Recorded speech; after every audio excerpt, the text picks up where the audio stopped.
Thank you for joining us this morning. The 11 o'clock session is called Bridging the Digital Divide Using All the Tools in Our Toolkit.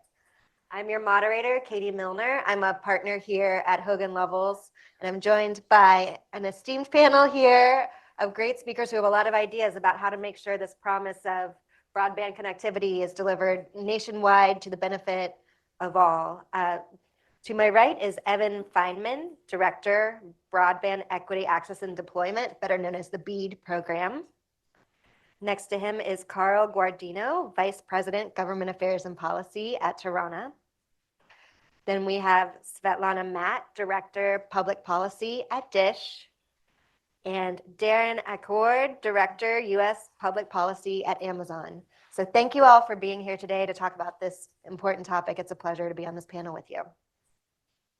So to get us started, I thought it would be helpful for each of our panelists to talk about what their respective company and its products and services and offerings and their innovative technologies can be viewed as long-term solutions for solving the digital divide. Carl, would you like to kick us off?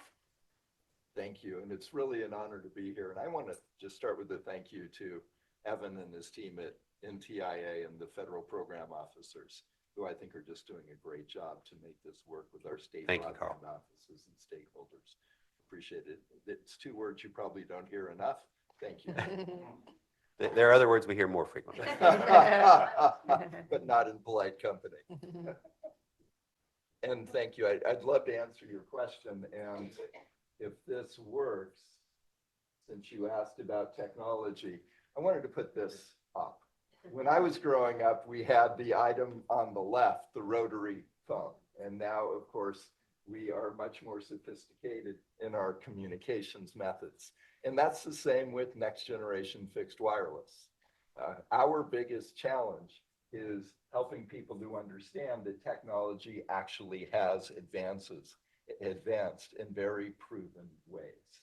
And for us, after a 15-year journey, $400 million in privately funded research and development, started by 3 PhD graduate students at UC Berkeley 15 years ago, with that passion of helping with our role in bridging the digital divide. Well, how do you do that? When it came to fixed wireless, to answer your question directly, it was two major obstacles. Obstacle one was, what do you do about non-line of sight? Since 4 out of 5 American families don't have the luxury of being direct line of sight between their home and a vertical asset, cell tower, water tower, grain tower, top of a building. The second was, whether you're in licensed or unlicensed spectrum, and we're in both, what do you do about interference cancellation? And so with those two goals in mind, again, 13 years of solely research and development. This slide I put up for Jade Piros, who was recently at a trip in Lake Tahoe, because this is a deployment of our base node on the top of Genoa Peak, 9,000 feet above Lake Tahoe. And now serving hundreds of previously unserved and underserved families 15.5 miles across the lake, because we're able to do non and near line of sight, as well as obviously direct line of sight, and that interference cancellation that is so important. And here, the trees you see are in the forest city of the United States, Cleveland, Ohio, where we're partnering with an amazing visionary nonprofit called Digital C. And their goal over just the next 12 to 18 months to make sure that 23,500 underprivileged families have 100 symmetrical for $18 a month. And they picked Tirana Wireless again because tree canopy and 100 symmetrical is no problem for what those 27 PhDs, 300 engineers that are the Tirana Wireless team have put together. And they have the good sense to bring on one political science major. Excellent. Svetlana, can you tell us a little bit about the technologies that you're working on to help bridge the digital divide? Absolutely, and thank you so much for having me here today. So at Dish, we are very proud to have built the nation's and the world's first standalone 5G cloud native Open RAN network. As some of you may know, we are a recent entrant into the wireless space, and back in 2019, we did not have a single 5G tower, and today we are proud to have more than 20,000 towers with covering more than 250 million Americans, and with our network certified by the major cell phone manufacturers, Apple, Samsung, Motorola, which really validates the performance, quality, and capabilities of our network. And we were able to actually deploy our network in record time, which we're very proud of. And when we were first thinking about how to build our network, we made this very deliberate decision to build our network using Open RAN architecture, because we wanted our network to be more resilient, more secure, more cost effective, and more easily upgradable. And traditionally, incumbent networks were built on these end-to-end closed systems, relying on one major equipment vendor. And we wanted to be able to have choice and among which vendors service which parts of our network. We thought that competition was really important because it spurs innovation, it spurs the greater cost effectiveness for different parts of our network, and we can pass on these benefits to our consumers. And we actually worked with more than 80 vendors to build our network. So we're really proud of that, and we see this as a critical aspect of closing the digital divide, because we are able to have, a network that is more upgradable over time, where we can incorporate new technological developments, a network that is more resilient, that is more secure. We are able to, and that's more cost effective, we are able to provide a better and a more innovative network. And that is something that truly all Americans and consumers deserve, and that we feel is very critical to, in the long term, in the short term, closing the digital divide. Excellent. Darren? Yeah, I'm going to check. I think I'm mic'd. Okay, all good. Oh, it actually requires this. Is mine working? Good. Yes, I don't got pocket ones, so. Okay. Darren Acord, Director of Connectivity Public Policy at Amazon. Thank you again for having us and to Chip and NCOMPAS. At Amazon, we're working on and have a range of devices and services that promote connectivity, support connectivity, whether it's AWS helping Open RAN solutions like Dish, or Eero, our mesh network Wi-Fi device, sorry, getting some light there, or obviously Project Kuiper, which is our low Earth orbit satellite broadband constellation, which we are developing. We launched our first 2 satellites in October. We're proud that they are to announce, not here today, but previously announced 100% mission success there, to where we've proven the technology and the capabilities on the satellite. And so helping solve the digital divide is an important topic for us. All of our customers, all of our businesses rely on connectivity, and it's an area where we feel we could bring our scale and success to help solve an important issue and help be part of the solution through a newer technology. And we're excited about the capabilities providing that from low Earth orbit. Excellent. I'm hearing a lot of enthusiasm about these new technologies. Evan, how do you view each of these companies or each of these different types of technologies' role in helping to address the digital divide? Sure. I don't know that I have a view of each company as a company, but each technology is a really important tool in the toolbox. The reality of the way Americans access the internet and the reality of the way that we're going to achieve universal coverage is that there are going to be a lot of different pathways people take to get from their home, from their device out to the internet and back. And the key is to make sure that we're efficient and effective in deploying, especially public funds, when we subsidize one, another, or the third sort of approach to getting folks online.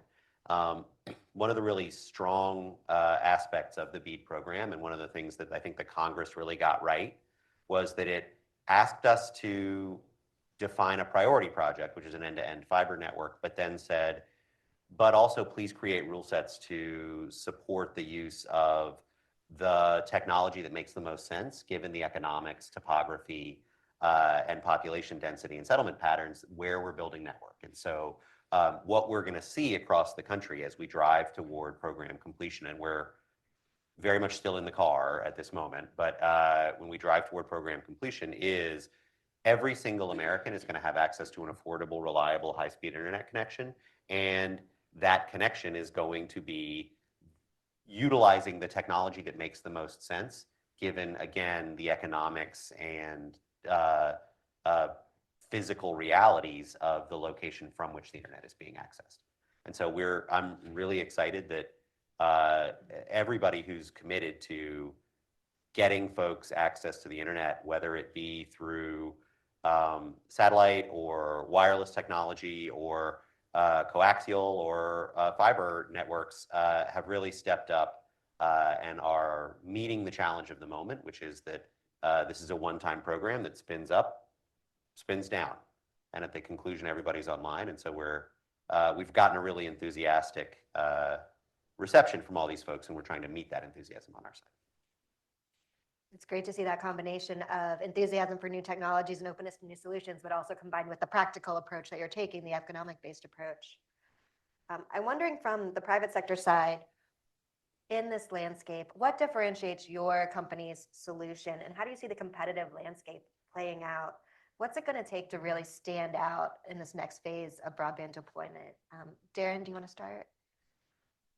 For us, as a low Earth orbit satellite provider, I think we can complement the technologies and networks that exist and that are represented on the panel. I think we also see that, to Evan's point, consumers want connectivity. They're agnostic on how they get it. And so we know that we have to offer an affordable option. We have to also offer a high-performing service as well. And so really focused on those factors, making sure consumers can adopt it at a low price, and that we're offering a high-speed service where they'll be able to use devices and applications of their choosing, is really how we need to stand out and deliver for customers. And where we'll be able to use existing capabilities of Amazon, such as AWS or our customer service, to really offer a full service offering and make sure that customers are delivered that service. Yeah. Carl, did you want to speak to the competitive landscape? Yeah, thank you. I love the title of this panel about using the right tool in the toolkit. And that is what we have heard repeatedly from NTIA and most state broadband offices as well. And I've read 26 initial proposals so far, so they kind of blur in my mind, but Oregon's captured it well, and I'll paraphrase. We're going to focus on objectives rather than specific technologies to get to the goal. Again, adhering to the BEAD NOFO of prioritization of fiber, but then the overall goal of 100% of unserved and underserved American families. And that's where we will continue to play a positive role with a technology that in just the first 10 quarters of being commercially available are now serving primarily underprivileged communities in 23 countries, 46 states. Next month, we add the 47th state, think palm trees. And the month after that, the 48th state, think lots of snow. 20 million homes passed, adding 1,500 to 2,000 families every single week through nearly 300 ISP partners. And the reason is it works. 800 megabits per second, however an ISP and a customer want to slice that. And we're now moving forward, because we're future-proof and future-forward, with 1.6 gigabits per second. Direct line of sight, 18 to 22 miles. I love the euphemism of last mile, because we blow that away. Near line of sight, 10 to 12 miles. Non-line of sight, like what's on my roof, because the dog has to eat the dog food, of 3 to 5 miles. We can do this together with the money we have, because finances are finite, if we're creative in the approach we use, allowing our states to meet the needs for their unique topographies, geographies, and communities. very informative. Since we are all gathered at this summit to discuss policy, I thought it'd be useful to discuss policy recommendations. Svetlana, I'm wondering, when you are having these conversations with policy officials and regulators, what is your message to them, whether at the federal or at the local level? What's one action that you would like to see implemented or addressed that would make a positive difference and help your company achieve its goals of addressing the digital divide? Sure. And thank you so much for the question. One thing that we think is really critical to address in the near term and to address quickly is for the FCC to move forward with authorizing two-way high-powered fixed broadband service in the lower 12 gigahertz band. That's 12.7, 12.2 to 12.7. And this is so critical because it would unleash 500 megahertz of upper mid-band spectrum that would help close the digital divide. It would help promote competition, and it would help promote spectrum sharing. And this is really important for three reasons, which makes acting to make this band available by the commission quickly really, really important. And so the first reason, as Evan outlined, with the BEAD funding that states are going to be making available this year as they finalize and implement their plans, and then early next year, it was great to hear that you guys are thinking about a diverse set of different technologies, and we are glad to see that some states are considering fixed broadband as part of that. And it's important that fixed broadband providers are able to participate in these different funding opportunities, right, as states make these projects available. And so the lower 12 gigahertz band would really allow for that. So the FCC acting quickly is really important for that. Then secondly, we're in this era of this really exciting technological revolution right now with AI really spurring a lot of different opportunities for people. So it's really important that people are able to be connected quickly, and fixed broadband allows for that. No one should be left behind in participating in this next wave of different technological developments that AI brings, and fixed broadband is able to connect people quickly. And thirdly, right now, as everyone knows, unfortunately, the FCC does not have spectrum auction authority. We think that needs to be addressed. But this is an opportunity to make spectrum available that the FCC could act on today. And, while it's great to see the national spectrum strategy, different studies will be conducted as a result of that. That spectrum won't be made available for a while. So this is something that the FCC could act on today. And we think it's really imperative, and time is of the essence for that. Darren, do you have policy recommendations or takeaways that you're trying to express in these conversations?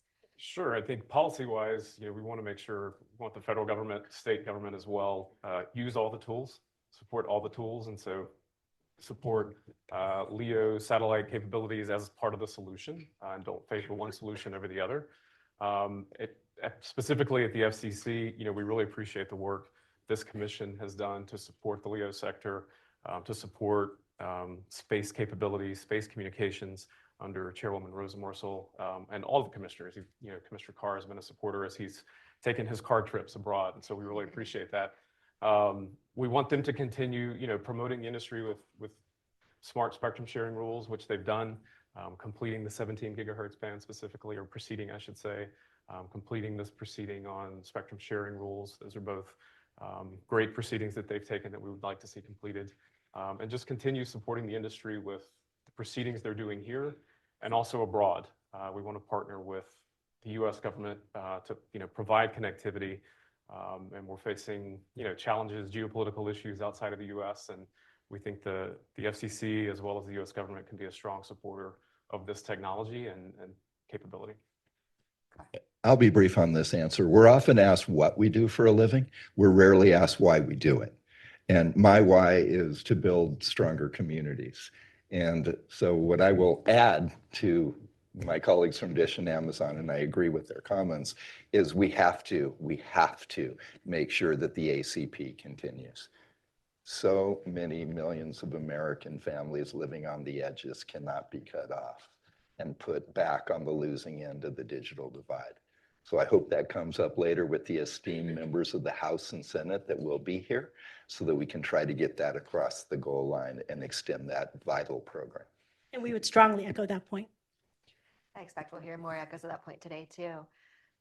Evan, do you have a reaction to these policy recommendations? Sure. I mean, my first is to say that, like, you know, I'm not going to comment on what the FCC ought or ought not do.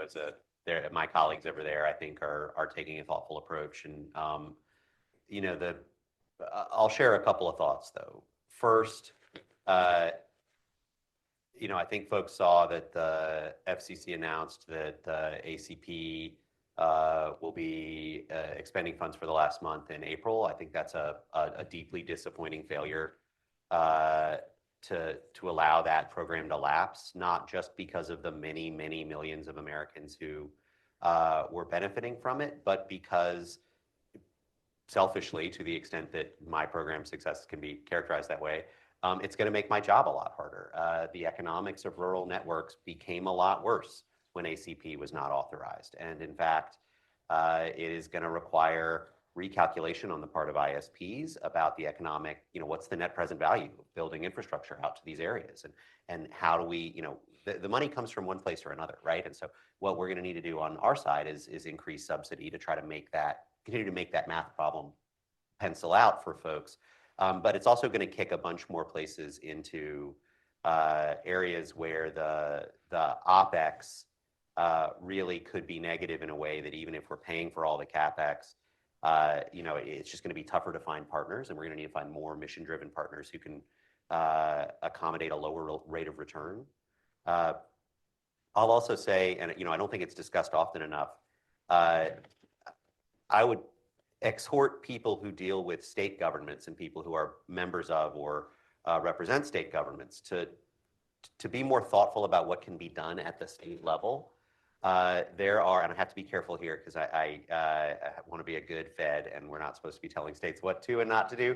So I'm not going to call out specifics, but what I will say is there exists a tremendous number of good ideas in the kind of the laboratory of democracy theory of this approach. And those ideas are not cross-pollinating to the extent that I would have expected, whether it's about lowering barriers to market entry, whether it's about supporting the expansion of middle mile and leveraging other infrastructure, whether it's electrical or transportation, to find the efficiencies between those things. You know, we've theoretically got infrastructure coordinators in every state, but I'm not sure how much coordination is happening. And then I think there's a tremendous opportunity for states to get smart and for state legislators not to notice a budget gap and then see a bunch of broadband funds, but rather to focus on where are leverage opportunities here. How can we get multiple wins across multiple columns? They exist, and we need to do a better job sharing that information from one part of the country to another. Right. Part of using all the tools in our toolkit is going to be drawing on the lessons learned in the cross-pollination. So you raise a very good point there. So we're in the midst of this unprecedented federal investment, but I'm wondering if we can take a step outside of the present moment and look more towards the future as well. What would, in the next 5 or 10 years, or even farther down the road, would you consider a success for your businesses in terms of solving the digital divide? What does that future look like to you? If Svetlana, you want to get started? Sure. Well, as the provider that has brought Open RAN to scale, you know, I think that we are really eager to see increased Open RAN adoption and for there to be increased demand for Open RAN cloud native wireless services, both on the consumer side and also on the enterprise side, the private sector and the government. We think that there are so many benefits to wireless service, you know, that is architected on Open RAN and that is cloud native. And so I think that we are very eager to see this ecosystem, the Open RAN ecosystem flourish and to become more robust and both domestically and also abroad. We think it's really important for U.S. competitiveness and leadership. So that is what we would like to see. For Toronto Wireless, it's growing with the future needs. of families, businesses, and community anchor institutions, and that will grow over time. It's why I mentioned our initial product for the first 10 quarters, 800 megabits per second, however someone wants to slice that. And now shipping 1.6 gigabits, and a roadmap within 2.5 years to double that again to 3.2 gigabits per second with fixed wireless, non-line of sight, interference cancellation, all of those ingredients to make sure we're meeting future needs and recognizing this is a global issue.